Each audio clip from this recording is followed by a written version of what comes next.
比較適合白內障治療嘅晶體置換方案又係咩呢？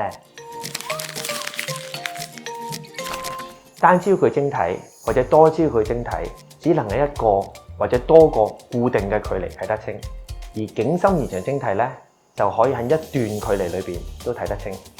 當中嘅視力表現對於日常視力需要，無論喺遠至睇路牌、交通燈，或者近至睇手機、信息、餐牌等，都可以好清楚㗎，唔會出現物件之間比較模糊嘅情況。喺夜晚或者燈光對比比較大嘅情況下，亦都較少出現光環或者圓光，視力比較穩定，感覺比較自然同埋舒服。景深延長晶體最適合有多距離視力需要嘅病人，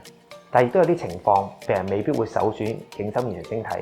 例如病人只需要一個指定嘅距離睇得非常之清，例如職業司機或者機師。相反嚟講，如果病人需要從事一啲極精細近距離嘅工作，例如做雕刻、鐘錶等，景深延長晶體提供嘅近距離視力咧，亦都有可能唔夠用㗎。但係病人亦都需要留意，每個病人都有唔同嘅需要，冇一種人工晶體話係最好或者最適合所有病人，所以我建議選擇晶體之前咧，先徵詢醫生嘅意見。